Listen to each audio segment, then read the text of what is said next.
hoping I can make you mine. For another man steals your heart. And once that beauty is mine, I swear we will never be apart. Walks by me every day. Her and love are the same. The woman that's stolen my heart. And Cindy is her name. I know that she'd have made me mine. For another man stole her heart. And once her beauty is mine, which it is, we'll never be apart. But I was bumping to that Cisco before I got in the booth. And good God almighty, boy. It never fails. Walks by me every day. Her and love are the same. Boy, I tell you, boy, Drew Hill, Cisco, and Cisco, some bad mother. Ooh-wee. We try not to cuss today. We try not to cuss today. Shout out to the Braves. They beat the Nats today in Washington. Shout out to Boink, Jew, Dale, Matt, all the guys going to the game watching it. But that's not what y'all are here for. That's not what I'm here for. We're going to recap NBA Finals. Game 1. Celtics win by 18 points, 107-89. Just going to throw it out here. Hey, Mavericks. You can't win a game in the finals when you only score 89 points. Now, Luka had 30 on 26 shots. Good job, Boston. Making him work for it. Kyrie had 12 on 19 shots. 0 for 5 from the 3. Terrible. PJ Washington had 14 on 11 shots. That ain't what we need from you. Derrick Jones Jr., he didn't show up. Gafford, that nigga played 14 minutes. Lively 2 points. No oops. But the person who had their pulse on the game was Porzingis. Boy, I tell you, Porzingis, he did his thing. And although Jaylen Brown only had 22 points, 7 for 12, I'm going to be honest with you. He had impactful buckets, and he looked like he's trying to win Finals MVP. He's trying to prove that, hey, I'm the highest paid player on this team for a reason. Jason Tatum, he warmed up in the same little shirt that Kobe wore when he worked out for the Celtics, and boy, I ain't see no Mamba. I just saw the guard and the snake. Boy, I saw the 8 on your arm, but I didn't see it in your heart. I ain't see none of that, boy. Let me see. I'm going to call Parlay Pete because I'm going to see if he wants to say a little something about this game because, that's my guy. And, we back to back. Let's see if Parlay Pete got something to say. But Dallas has to be much better on offense. They can't have those lulls like they had in the second quarter.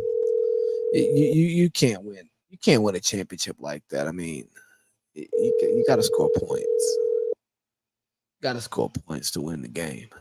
I mean, that seems so blatantly obvious. But you got to score points to win the game. And so Parlay Pete didn't answer the phone. That's fine. Maybe he calls back. Maybe he doesn't. It doesn't matter. The pod will still go on. So, yeah, watching that game, man, let me tell you all. First, let me get it started off right. Steve Smith of ESPN walked in with his fuchsia suit, his pink, purple suit. I don't know what the fuck that was. And he hit, he walked down the runway like somebody gave a damn about him. And I just want Steve to know nobody cares what you really have to say. I ain't gonna say nobody. Say nobody. Nobody who actually watches basketball and understands what's going on the court cares what Steve Smith of ESPN has to say. I'm sorry, they don't. And you walking through like a player, man. That's what makes Stephen A great. Stephen A and Skip together were great because they channel their inner player, their inner, I never would have made it. Never could have made it without talent. I ain't got it all, but now I can see y'all are listening to me, and I'm stronger. I'm wiser. I'm better. Much better. That's what Stephen A. and Skip do. They channel their inner player before they cover the game. So Stephen A., he coming out there walking. He got a little dapper there looking stuff. Like, boy, you big head, bad hairline having ass nigga. If you don't get the fuck out of here, nigga, nobody want to see that bullshit. Ain't nobody coming here to see you, Stephen. Nobody coming here to see you, Otis. We here to watch the game. Nobody give a fuck about what Stephen A. is doing, what Stephen A. is wearing. Nigga, you ain't on League Fits. Only fit you got is the fit in my head, nigga. I'm having a fit looking at your motherfucking ass. I said I wasn't gonna cuss. But nah, bro, you look at Steve Smith, he just walking down the runway like somebody gives a damn about him. Bro, we here for the game. We here for Luka. We here for Jaylen Brown. We here for Jason Tatum. We here for Kyrie. We ain't here for no Stephen A. Come on, Steve. You got to stop it, man, bro. You're not a player. Nah, you a commentator. You a nigga with opinions. What Stanford Red said, nigga with a problem. Well, that's you, Stephen A, boy. You a nigga with a problem.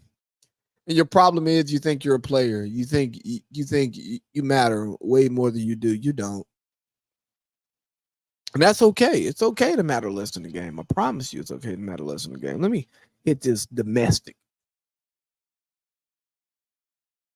I know Stephen A's suit wasn't domestic, but let me hit my domestic. Absolutely nuts. You know, you watch it and you see that and you're just like, bro, what are you doing? Why are we watching Stephen A? But let's get back to the game. The X factor here was Kristaps. What's up, Malcolm? My dog. Love you, dog. The biggest problem here is the Mavericks could not get into an offensive flow at all. Was it Boston's offense or was it Boston's defense or was the niggas just not making shots? I don't know.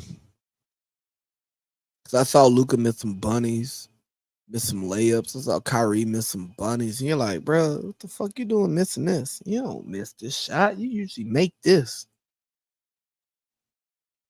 You know what I mean? And I was just, flummoxed, confused, flabbergasted, out of my mind. And goes back to what I said in the intro. Kristaps was the X factor because they started the game without Horford. Kristaps came off the bench. The Mavericks were winning the game, not by much, but by a little bit. They was doing their thing. And then KP comes in. Oh, well, who gonna guard him? Because if you put a little on him, oh, he's shooting over. You put a big on him, he blowing by him. And then on defense, you'd see people trying to attack Porzingis, and they couldn't attack. They couldn't attack. What's up, Dustin Emmett? Shout out to you, dog. How you living? Where you at?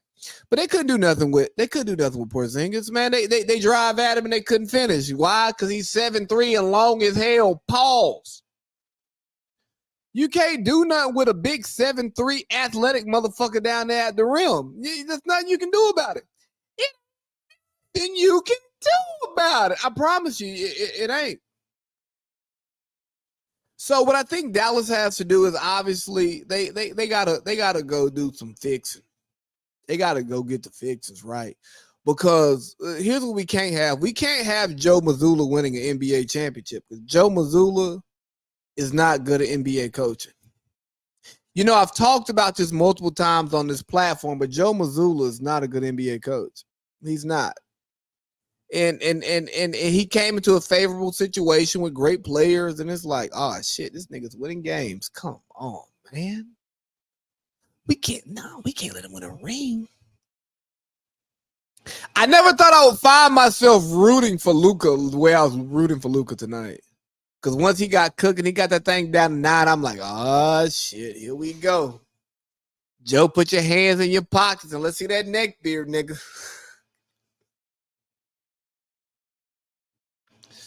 But no, man, the Boston Celtics, they played a great game. I mean, they got up by damn near 30. Because Dallas went through a fucking scoring drought. Like, bro, you got Luke and Kyrie on your team. Nigga, a scoring drought. What is that? But it's the difference between a team that has a lot of ammo and a team that has 2 top shooters. Because if those 2 top shooters ain't hitting, it doesn't matter. Where Boston has so much ammo, bro, they just gonna keep shooting.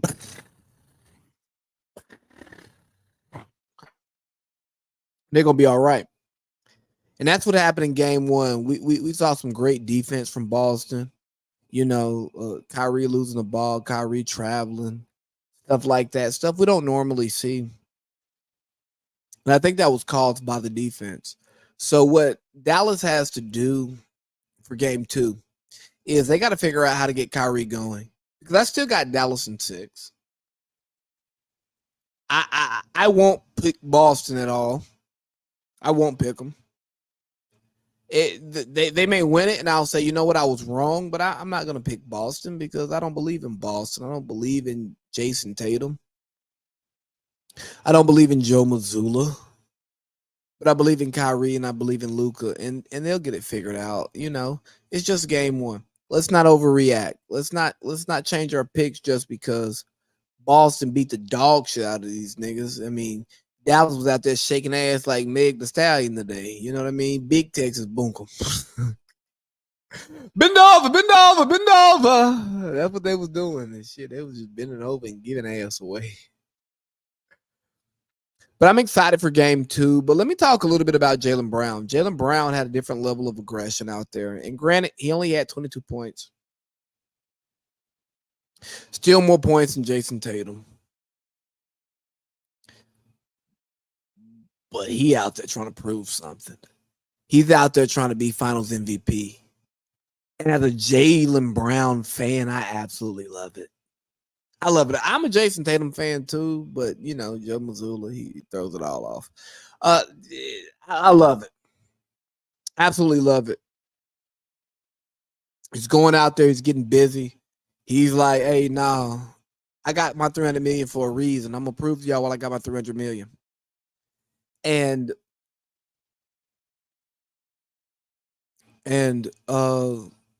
but the reason why the Celtics won the game was Kristaps Porzingis. He played great basketball. 20 points off the bench.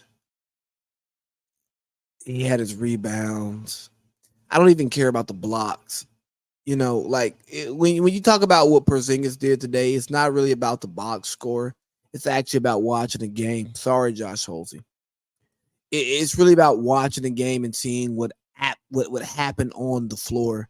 And you go, you know what, man? He played his ass off. He didn't look like he came off of 38 days of no basketball. He looked like he was just locked in, ready to go, and he hooped, and he did. So shout out to him. Also, I want to hit this just a little bit. In Lakers news, Dan Hurley, coach of the UConn national championship basketball team, 2-time championships, set up in a position to win 3. Honestly, a 3-peat. He's become the favorite. I mean, they've locked in on him to become the Lakers coach. There's been talks about it. There's been Gino Auriemma saying, hey, I mean, you could do better than the guy who's never coached the game. A shot at JJ Redick. It's interesting. Super interesting, because I think if the Lakers are actually trying to get a coach who's going to create a culture there, who's going to try to win in 4 to 5 years, he's the guy. I think what Dan Hurley wants to do is not in line with necessarily what LeBron wants to do. Yes, he has a dynamic offensive game as a coach, but he's a grinder. He's a builder. He builds teams. And unfortunately, for Lakers fans, they don't really build teams anymore. They just put teams together. And if you want Dan Hurley to be your coach, you got to let him live out his contract. You can't do what you did with Darvin Ham. You can't do what you did with Frank Vogel. You actually got to let this man cook. So it'll be interesting to see what happens. Maybe it got leaked out because they want JJ to take less money.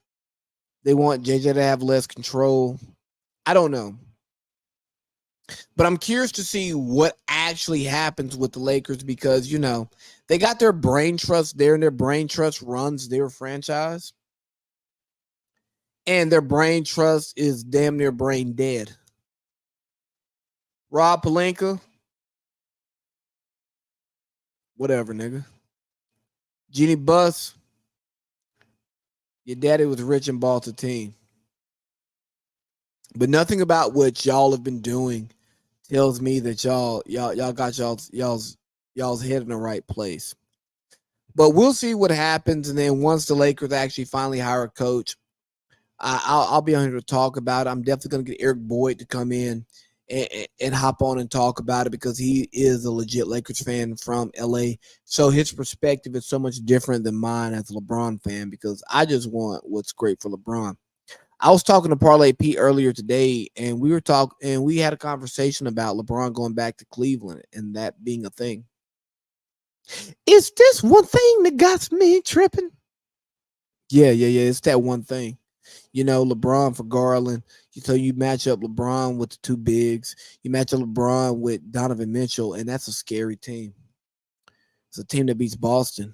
It's a team that beats New York. It's a team that definitely beats Orlando.